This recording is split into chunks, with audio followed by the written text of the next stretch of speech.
Hi guys, welcome back. Day 3 of chapter 5, lesson 4, and that's going to wrap up the lesson for this week before your quiz tomorrow.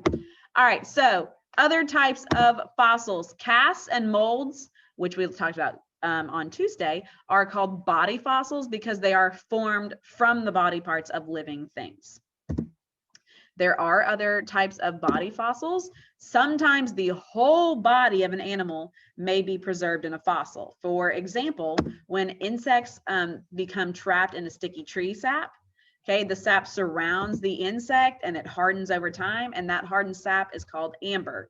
So here is a picture of a spider hardened in amber. It's preserved in that tree sap. And if you've ever seen Jurassic Park, the first one, you know that the guy who runs Jurassic Park has that little like staff cane thing, and on top of it he's got the mosquito that drank the dinosaur blood encased in amber on the top of his cast or his cane. If you haven't seen first Jurassic Park, it's classic. Highly suggest going to watch it. It's one of my favorites.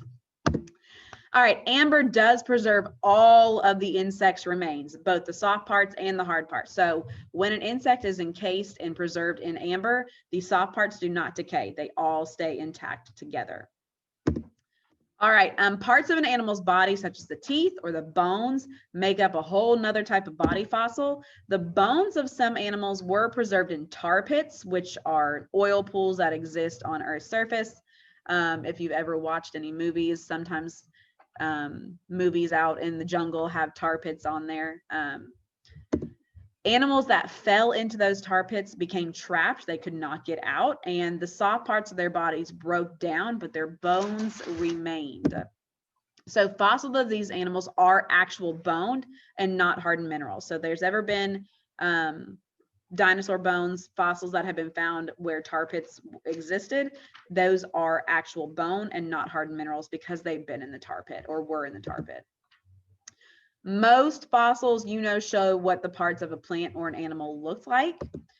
Trace fossils give clues about a living thing's activities. So trace fossils are things like footprints, preserved burrows or like holes in the ground where they lived, preserved nests, and preserved eggshells. Those are all trace fossils.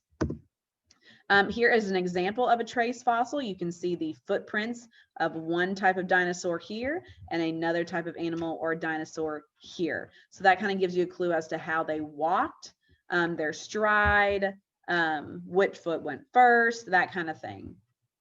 So that is pretty neat.